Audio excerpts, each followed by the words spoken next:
नमस्कार। The print के साप्ताहिक कार्यक्रम सॉफ्ट कवर में मैं शिव पांडे आप सभी का स्वागत करता हूं। आप जानते हैं कि इस कार्यक्रम के तहत हम हर हफ्ते किसी खास किताब पर बात करते हैं, उसके राइटर से आपको मिलवाते भी हैं। आज जिस किताब पर हम बात करने वाले हैं उस किताब का नाम है अयोध्या ने कैसे बदल दी बंबई।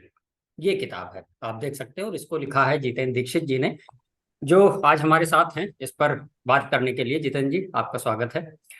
जितेंद्र धन्यवाद। की इस किताब की खासियत है, पहले मैं बता दूं कि ये फर्स्ट हैंड अकाउंट है ये किताब, और ये खासियत जितेंद्र जी की भी है। हम पहले भी इनके साथ 2 इंटरव्यूज कर चुके हैं इनकी 2 किताबों पर, एक जम्मू कश्मीर पर लिखी थी और एक महाराष्ट्र की राजनीति पर, जब फेरबदल हुए थे एक नाथ शिंदे जब पार्टी टूटी थी, तो उस पर भी एक किताब पर हमने इंटरव्यू किया था। सारे फर्स्ट हैंड अकाउंट होते हैं और काफी चीजें ऐसी होती हैं जो आंखों देखी होती हैं। ये खासियत है आपकी किताब की, इस किताब की भी यही खासियत है।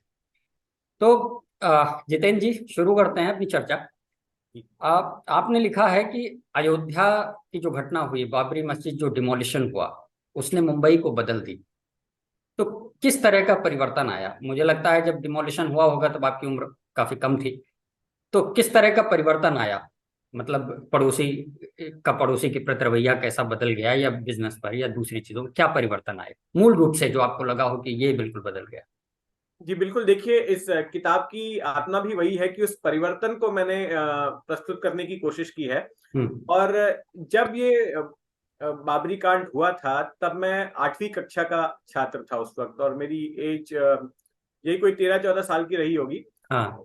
और मैं जिस इलाके में रहता था वो कम्युनली बहुत ही सेंसिटिव इलाका है। उस इलाके को कहते हैं मस्जिद बंदर, दक्षिण मुंबई का इलाका है। हाँ। और ये एक मुस्लिम बहुल इलाका है जहां पर बहुत चंद हिंदू परिवार रहते हैं। हाँ। तो ऐसे इलाके में मैं पला बड़ा था, और उसी दौरान जो सारा कुछ हुआ था मैंने देखा था। और आप अगर मुंबई दंगों का इतिहास पढ़ेंगे तो पाएंगे कि जो ज्यादातर दंगों से जुड़ी घटनाएं हुई, जो ज्यादा चर्चित रही, चाहे वो सुलेमान बेकरी का कांड हो या फिर पुलिस कमिश्नर के ऊपर जो बॉम्ब अटैक हुआ था हम्म। उसका कांड हो, हम्म। और 2-3 जो घटनाएं थी फायरिंग वगैरह की, और वहां पर मीनारा मस्जिद के पास जो इंसिडेंट्स हुए थे, हम्म। तो ज्यादातर चर्चित घटनाएं जो है वो मेरे घर के इर्द गिर्द ही हुई थी। अच्छा। और काफी कुछ मैंने उस उम्र में अपनी आंखों से देखा था। हम्म। तो किताब में देखिए बात यहाँ से शुरू होती है कि जब बाबरी मस्जिद का डेमोलिशन हुआ, उसके बाद देश भर में जो है दंगे भड़के, लेकिन मुंबई में उसकी सबसे ज्यादा, सबसे आक्रामक, सबसे जो है हिंसक प्रतिक्रिया देखने मिली। मुंबई में 2 चरणों में दंगे हुए। एक तो 6 दिसंबर के बाद से शुरू हुए, हफ्ते भर तक चले। उसके बाद 6 जनवरी को फिर से महीने भर बाद दंगे शुरू हुए, वो हफ्ते भर तक चले। और फिर 12 मार्च 1993 को बम धमाके भी हुए। तो उस घटना ने सबसे ज्यादा इम्पैक्ट जो है वो मुंबई पर डाला। अब इसके बाद में बीते 30 सालों में उस घटना ने किस तरह से मुंबई शहर को इम्पैक्ट किया, मुंबई के सोशल फैब्रिक को किस तरह से इम्पैक्ट किया, मुंबई के अंडरवर्ल्ड को किस तरह से इम्पैक्ट किया, मुंबई की राजनीति पर किस तरह से असर डाला।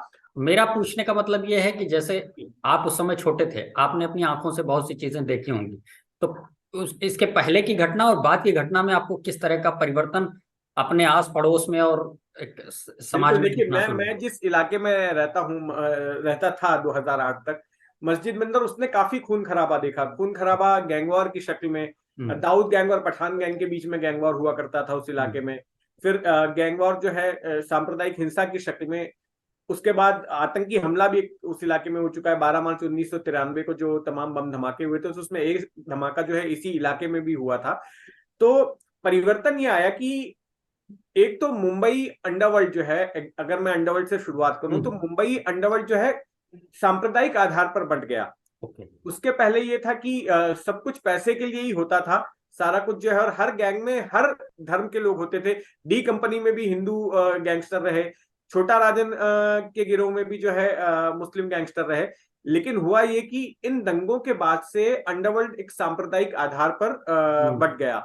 इसमें छोटा राजन ने ये कहा कि दाऊद देशद्रोही है, वो उसने एक मुस्लिम आतंकवादी हो गया और उसने मुंबई में इस तरह की हरकत करवाई है और मैं उसका बदला लूंगा। और उसके बाद जो लोग 12 मार्च 1993 के बम धमाके में जो लोग शामिल थे आरोपी, उनको इसने एक एक करके उनकी हत्या करवानी शुरू की। बदले में दाऊद के गिरोह ने जो शिवसैनिक जिनका नाम मुंबई दंगों में आया था, ऐसे शिवसैनिकों की हत्या करवानी शुरू की। तो होता यह था कि एक दिन छोटा राजन किसी बमकांड के आरोपी को मारता था, तो अगले 24-48 घंटों के भीतर दाऊद गिरोह की ओर से किसी शिवसैनिक की हत्या कर दी जाती थी। तो इस तरह से एक गैंगवॉर को कम्युनल कलर लग गया था। अच्छा, उससे पहले दंगे तो पहले भी हुए थे, ऐसा नहीं है कि इसके पहले कभी दंगे नहीं हुए थे मुंबई में।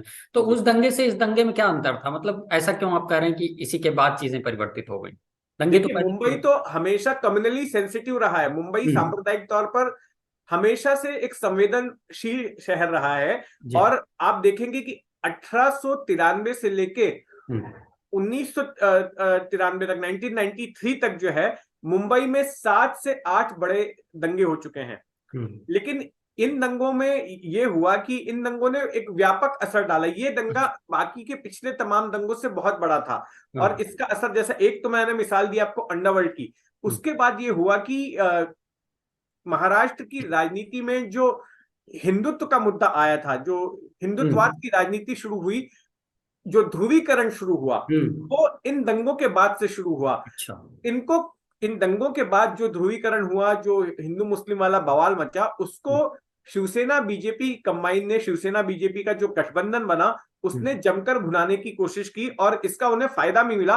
और पहली बार 1995 में, दंगों के 2 साल के बाद, उनकी पहली सरकार बार बनी। महाराष्ट्र में भगवा गठबंधन की सरकार आई, जो कि 5 साल तक चली थी। इसके पहले शिवसेना बीजेपी जो है मुंबई महानगर पालिका या दूसरी महानगर पालिकाएं वगैरह जीतते थे। लेकिन इन दंगों की वजह से जो ध्रुवीकरण हुआ, जो पोलराइजेशन हुआ, उसका फायदा इन पार्टियों को मिला और तब से जो हिंदुत्ववादी राजनीति ने महाराष्ट्र में जोर पकड़ चार लिया। जमानी शुरू कर दी।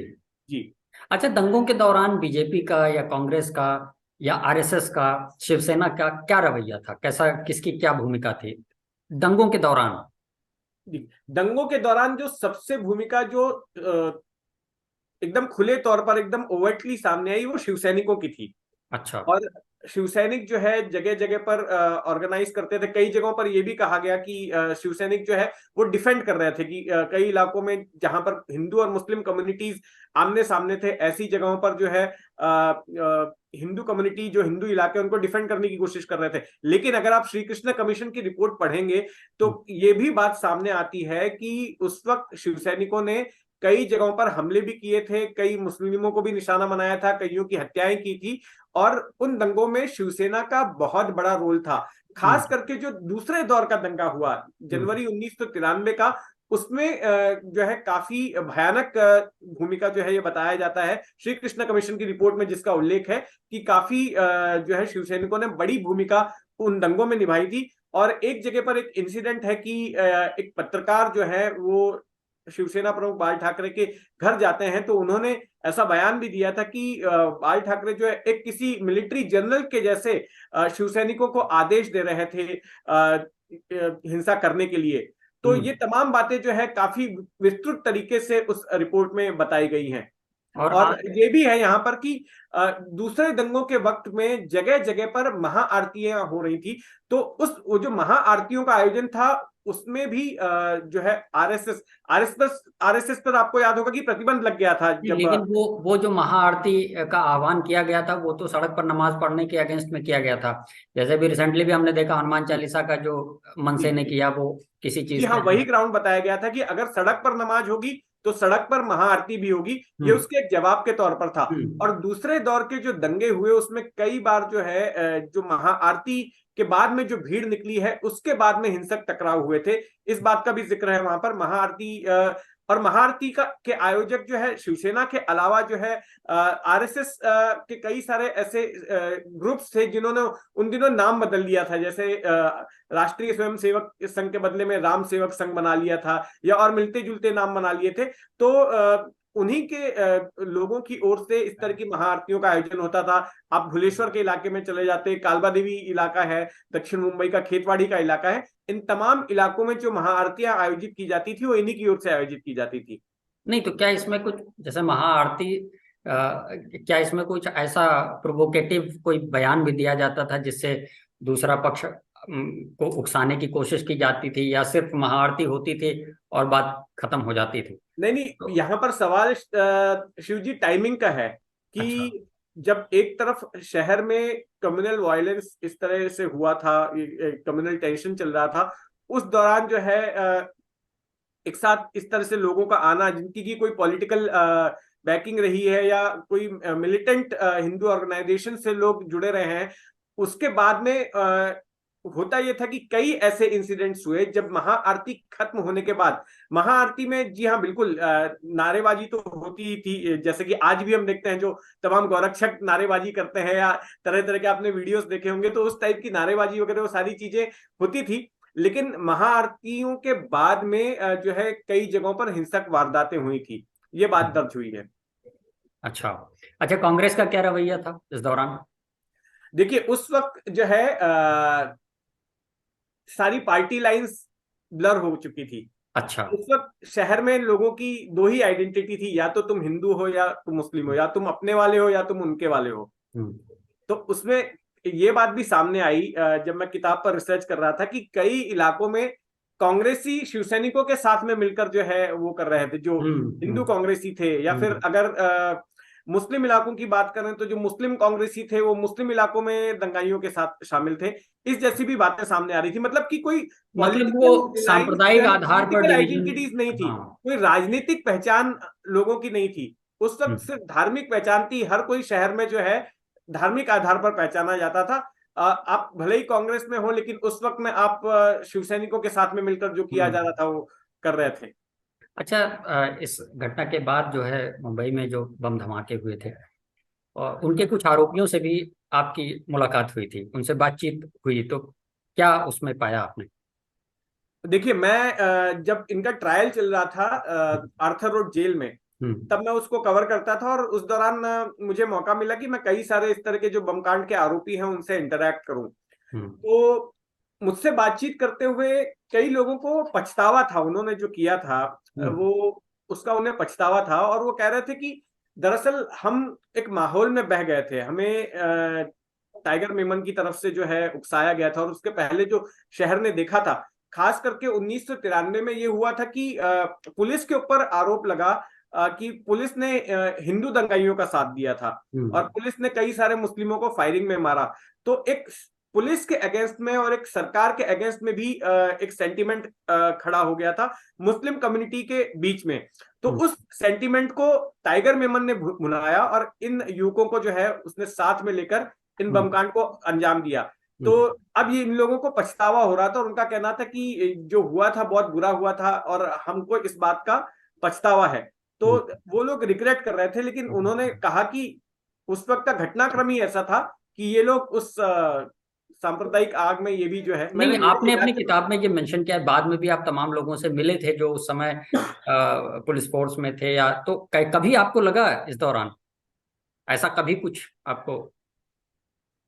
देखिए उस वक्त हुआ ये था कि जो अ, दंगे हुए थे, तो उसमें ये बात सही है कि मुस्लिम दंगाइयों की तरफ से पुलिस वालों को काफी निशाना बनाया गया था। हम्म। यहां तक कि देवनार में जो है जब दंगों की शुरुआत ही हुई थी, तो दो कांस्टेबल रैंक के पुलिस कर्मियों को जो है उनके कई टुकड़े काट के जो है कचरे के ढेर में हम्म। फेंक हम्म। दिया गया था। कई हम्म। जगहों पर ऐसा हुआ कि पुलिस कर्मियों को जो है मारकर जो है मैनहोल में, सड़क के गड्ढों में डाल दिया गया, हम्म। और पुलिस बहुत बार टारगेट किए जा रहे थे। यहां तक कि जो उस वक्त के पुलिस कमिश्नर थे श्रीकांत बापट, हम्म। जिस गली में मेरा स्कूल है उस गली में, वहां पर वो मुआयना करने के लिए गए थे, तो मेरे स्कूल की बगल वाली बिल्डिंग से उनके ऊपर एक पेट्रोल बम फेंका गया हम्म। था, हम्म। और वो उसके छींटे जो है, उन्होंने हेलमेट पहन रखा था, उस हेलमेट पर जाकर गिरे थे, और वो बाल बाल बच गए थे। हम्म। तो पुलिस पर टारगेट हो रहा था, और इस वजह से पुलिस में मुस्लिम दंगाइयों के प्रति गुस्सा था, और हुआ ये कि पुलिस की तरफ से फिर वो गुस्सा जो है, खास करके जो निचले रैंक के जो कर्मचारी थे, जो कांस्टेबल वगैरह थे, जो फ्रंट लाइन पे उनके जो लेवल पे हम मुकाबला नहीं कर बोल रहे थे। सकते कि उन्होंने इस तरह से मतलब उनको छूट दे दी हो ये करने की, लेकिन जो ग्राउंड पे जो लोग काम कर रहे थे वो काफी गुस्से में थे, और उनकी ओर से जो है ना अति उनकी ओर से भी की गई हाँ, थी। लेकिन फिर इसमें तो ये चीज कही जा सकती है ना कि भाई पुलिस पर अगर कोई हमला कर रहा है तो पुलिस तो जवाबी कार्रवाई करेगी। रिगार्डलेस ऑफ कि वो किस धर्म का है, कोई भी होगा सामने, तो पुलिस का तो दूसरी काम है ना बात ये थी कंट्रोल कि करना। उस वक्त जो मुस्लिम दंगाइयों की तरफ से एक बात ये भी सामने आई थी कि फायर आर्म्स का इस्तेमाल हो रहा था, हम्म। और कुछ ऐसे लोगों को आइडेंटिफाई किया गया था जो दंगों में शामिल थे, जो कि दाऊद इब्राहिम गिरोह के लिए काम करते थे। और दाऊद इब्राहिम के पास में अच्छे खासे वेपन्स की सप्लाई जो है उस वक्त वहां पर शहर में थी। और मैं आपको बता दूं कि जो 12 मार्च 93 का बम धमाका हुआ, उसके बाद में दाऊद गिरोह को यह लग रहा था कि मुंबई में फिर से तीसरे चरण के भी दंगे होंगे, और उन दंगों के दौरान मुस्लिम दंगाइयों के पास में जो है हथियार होने चाहिए। इसके लिए AK-47 AK-56 की खेप जो है बाकायदा वहां पाकिस्तान से भेजी गई थी, और उन्हीं खेप में से कुछ हथियार संजय दत्त को भी दिए गए थे। और संजय दत्त उस मामले में, आपको पता है कि उस मामले में उनको दोषी करार हम्म। दिया गया था। पहले टाड़ा में गिरफ्तार हुए थे, फिर हम्म। बाद में आर्म्स एक्ट के तहत उनको दोषी करार दिया गया था। तो हम्म। दाऊद गिरोह की ओर से फायर आर्म्स का इस्तेमाल दंगों के दौरान किया गया था। और इसमें एक ऐसा कांड हो गया कि जनवरी के दौर में जब दंगा हो रहा था, तो मीनारा मस्जिद का इलाका है, वहां पर पुलिस की तरफ से पुलिस पर फायरिंग की गई थी एक मस्जिद के पास से। तो उसके बाद पुलिस की एक दस्ता वहां पर पहुंचा। रामदेव त्यागी नाम के उस वक्त के ज्वाइंट कमिश्नर थे, जो बाद में पुलिस कमिश्नर बने। उन्होंने वहां पहुंचकर उस बेकरी की दिशा में फायर कर दिया। बेकरी और मस्जिद सटे हुए थे। तो फायरिंग खत्म होने के बाद में जब उस जगह की तलाशी ली गई, तो पता चला कि 9 मजदूर मार दिए गए। उस बेकरी के 9 मजदूर मर गए थे, लेकिन जो फायरिंग करने वाले थे वो फायरिंग करके तो भाग गए थे, लेकिन उनके चक्कर में पुलिस ने जो अंधाधुंध फायरिंग की, उसमें बेगुनाहों की मौत हो गई। अच्छा, किस तरह का परिवर्तन आया राजनीति में इस घटना के बाद? महाराष्ट्र की राजनीति में क्या बड़ा परिवर्तन आया, क्या आप देखते हैं? देखिए, महाराष्ट्र की राजनीति में उसके बाद जो हिंदुत्ववादी दल हैं वो बहुत मुखर तरीके से जो है वो सामने आए। और हम्म। या कहें कि हिंदुत्व जो है वो डिसाइसिव होने लगा वोट पाने के लिए, हिंदुत्व का बिल्कुल, मुद्दा। बिल्कुल। और आज भी देखिए, आज भी उस चीज का, जैसे मैंने कहा कि अगले अभी 30 साल हो चुके हैं उस घटना को, लेकिन आज भी वो घटना जो है महाराष्ट्र की राजनीति में प्रासंगिक है। हम्म। किस तरह से मैं आपको बताता हूं। हम्म। आपने देखा कि बगावत हुई शिवसेना में पिछले साल। हम्म। एकनाथ शिंदे का एक गुट है, उद्धव ठाकरे का एक गुट है। अच्छा, हम्म। एकनाथ शिंदे के गुट को असली शिवसेना की मान्यता मिल गई है। हम्म। एकनाथ शिंदे का गुट ये कहता है कि हम जो है हिंदुत्व से विमुख नहीं हुए हैं। हम्म। शिवसेना एक हिंदुत्ववादी पार्टी थी। वो शिवसेना जिसको कि बाला साहब ठाकरे ने गठित किया था, उनके विचारों के उत्तराधिकारी जो है हम ही हैं, हाँ। उद्धव ठाकरे नहीं है। क्योंकि उद्धव ठाकरे ने हिंदुत्व से समझौता कर लिया है। हम्म। हिंदुत्व ठाकरे ने कांग्रेस और एनसीपी जैसी पार्टियों के साथ मिलकर 2019 में सरकार हम्म। बना ली। हम्म। और उन्होंने सेक्युलर जो उसका जो प्रस्तावना थी हम्म। उस मसौदे की, उसमें सेक्युलर शब्द का 2 बार जिक्र है, उस हम्म। पर भी उन्होंने साइन कर दिया था। तो उनका हम्म। कहना था कि इन्होंने सत्ता के लिए हिंदुत्व के साथ कॉम्प्रोमाइज कर लिया, हम ऐसा नहीं करेंगे। हम्म। दूसरी बात यह कि आए दिन ये लोग जो है ना अयोध्या जाते हैं अपने आप को जो है हिंदुत्ववादी साबित करने के लिए। हम्म। तो उद्धव ठाकरे भी जब वो मुख्यमंत्री बने थे और उसके पहले भी अयोध्या गए थे। वहां पर एक रिचुअल होता है कि रामलला के दर्शन करते हैं, फिर हम्म। सरयू पे जाके आरती करते हैं। हम्म। 2-3 बार उद्धव ठाकरे गए, आदित्य ठाकरे गए, इसके बाद में एकनाथ शिंदे भी अयोध्या गए वहां पर। हम्म। तो राज ठाकरे भी जाने वाले थे अयोध्या हम्म। पिछले हम्म। साल मई में, लेकिन फिर वो वहां के सांसद है हाँ। ब्रिजभूषण शरण सिंह हाँ। ने उनको धमकी दे दी, तो फिर उन्होंने हाँ। प्लान कैंसिल कर हाँ, दिया नहीं था। जा पाए वो। और उन्होंने कहा कि उनको फंसाने की साजिश थी, और इस वजह से वो हम्म। फिर अयोध्या नहीं गए थे। तो हम्म। अयोध्या जो है आज भी महाराष्ट्र की राजनीति में रेलेवेंट है, प्रासंगिक है। हम्म।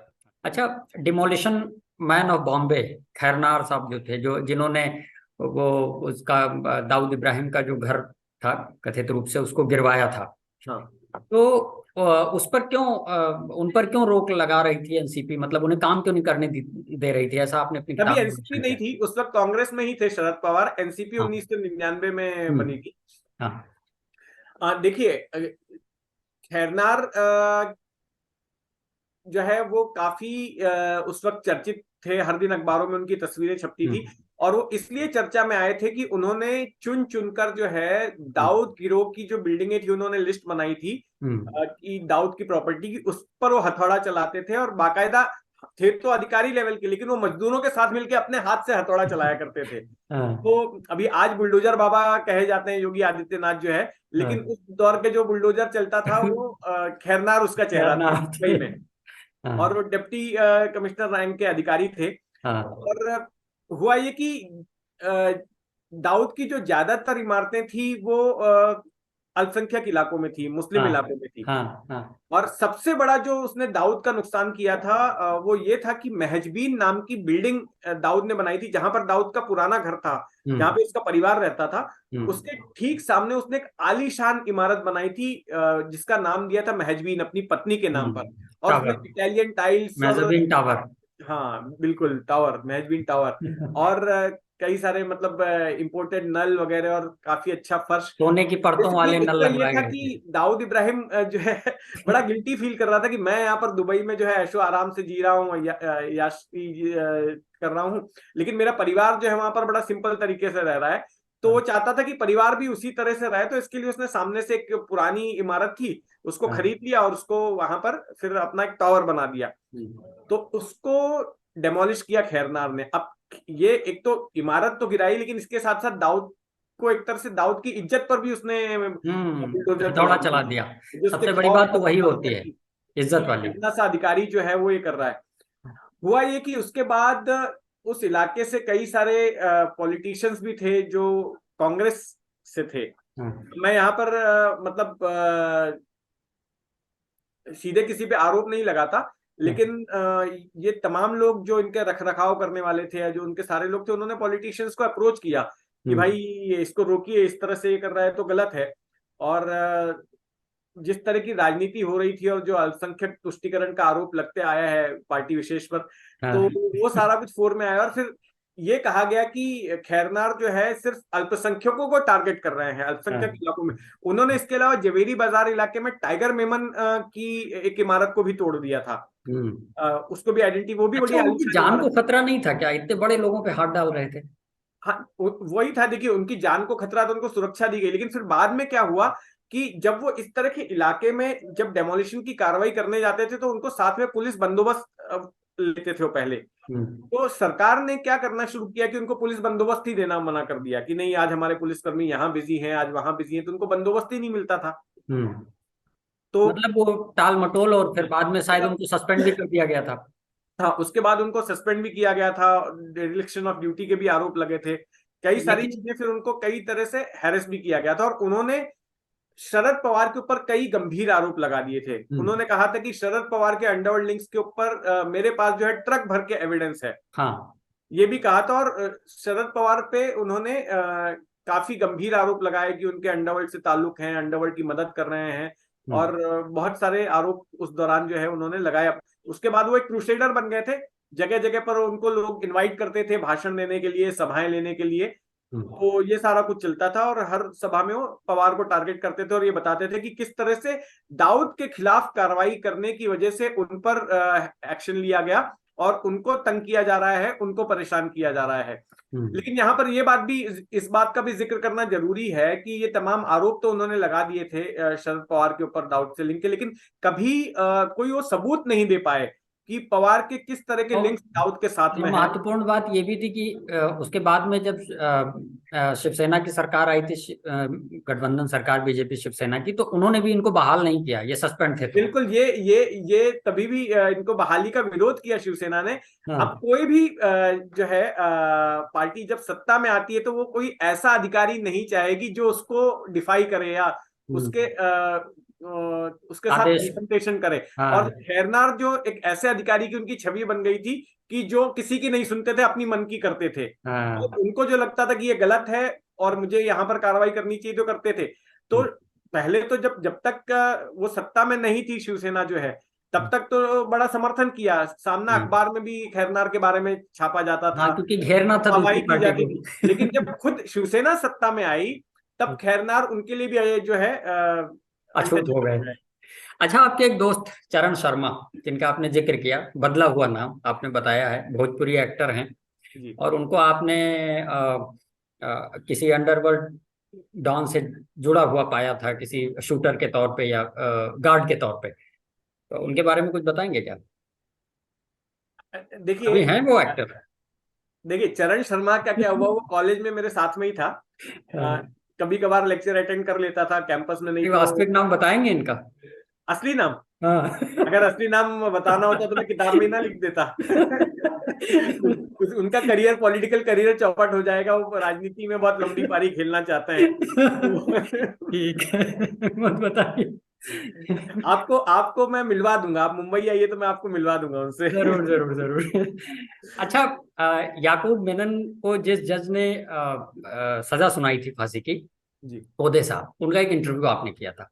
जी। उस इंटरव्यू में क्या कुछ कोई चीज आपको खास लगी हो जो उन्होंने कहा हो? क्योंकि याकूब मेनन को विश्वास नहीं था कि उसको फांसी दी जाएगी, उसको लग रहा था मैं कुछ सजा पाके और मैं छूट जाऊंगा। देखिए वो जज जो है ना, आप सामने से मिलेंगे, देखिए आप इमेजिन कर सकते हैं कि अगर कोई जज किसी को फांसी की सजा सुना रहा है तो बड़ा सख्त मिजाज होगा, बड़ा थोड़ा सा मतलब एरोगेंट हो सकता है, हम्म। एक अलग इमेज होती होगी।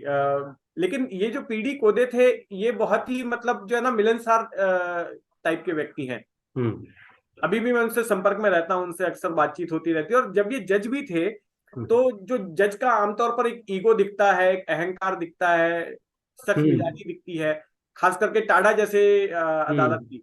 तो वैसा इनमें नहीं था, ये सबसे बड़े मतलब सहजता से सरल व्यवहार करते थे, हम्म। जरा भी सख्ती नहीं। बीच में जब दोपहर को लंच का वक्त होता था तो पत्रकारों को बुला लेते थे, अपने चैम्बर में गपशप करते थे। कभी हाँ। किसी ने थोड़ा सा कुछ रिपोर्टिंग में एरर कर दिया या इनको कुछ पसंद नहीं आया तो उसको डांट भी देते थे, यार तुमने क्या छापा जो है, इस हाँ। टाइप का, ऐसा नहीं, ऐसा होना चाहिए। हाँ। तो ये बड़े उस टाइप। और आरोपियों के साथ में भी इनका जो रिलेशन था, जो बमकांड के आरोपी थे, हम्म। उनसे भी बहुत सहज रिलेशन था। ऐसा नहीं था कि वो आरोपियों को इस नजर से देखते, किसी घृणा भाव से देखते थे।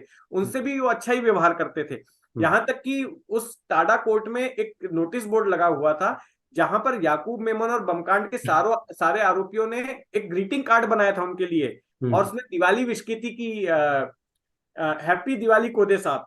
इस तरह हम्म। का उन्होंने कोर्ट में लटका के भी रखा था, उसको डिस्प्ले भी कराया हुआ था। तो हम्म। ये भी समझ में आ रहा था कि एक आरोपियों को भी एक अफेक्शन पैदा हो गया था उनकी तरफ। लेकिन महत्वपूर्ण बात यह है कि इस हाँ ये इन सब चीजों के बावजूद जो उनका हाँ, कर्तव्य था, जो ड्यूटी थी, उन्हें जो सजा देना था सबूतों के आधार पे उन्होंने वैसा ही दिया। इससे वो बिल्कुल प्रभावित बिल्कुल नहीं हुए। बिल्कुल। तो सबको ऐसा लगने लगा कि ये इतने हैं, मतलब इस तरह से ये अच्छे हृदय के आदमी लगते हैं, नरम दिल के इंसान लगते हैं, तो फांसी जैसी सजा शायद ना देंगे। हाँ। लेकिन ऐसा हुआ नहीं। और आखिर में जो है, जब जज कोदे ने सजा सुनाई और जब ऐलान किया कि याकूब मेमन को कि तुम्हारे ऊपर ये आरोप थे, ये साबित हुए हैं और तुमको सजाए मौत सुनाई जा रही है, तो उसके बाद याकूब मेमन ने कोर्ट में बड़ा आपा खो बैठा अपने आप, और उसने बड़ा हंगामा किया। फिर जो जेल के गार्ड्स थे उन्होंने उसको बड़ा पकड़ के संभाला संभाला जो है, और फिर उसको वहां से ले गए। तो जब कोदे साहब से मैंने इंटरव्यू किया तो मैंने यही पूछा कि आपके मन में क्या चल रहा था कि जब आप किसी को फांसी की सजा सुनाते हैं, तो एक इंसान के अंदर, आप एक इंसान भी हैं जज के अलावा जो है तो आप क्या सोच रहे थे? तो कहा कि जब मैं जज की भूमिका में रहता हूं तो मैं सिर्फ ये देखता हूं मेरे सामने क्या एविडेंस आया है, हम्म। और एविडेंस के आधार पर उसके लिए सजा क्या है, मैं हम्म। उसके अलावा और कुछ नहीं सोचता हूँ। हम्म। बाकी चीजें जो है, और जो प्रावधान है, सजा, उनका कहना है कि सजा व्यक्ति को नहीं दी जाती है, सजा उसके अपराध को दी जाती है। तो मैं यही बात देखता हूं, मैं बाकी और किसी फैक्टर पर जो है मैं गौर नहीं करता हूं। और याकूब मेमन के मामले में भी मैंने यही किया, संजय दत्त के मामले में भी मैंने यही किया।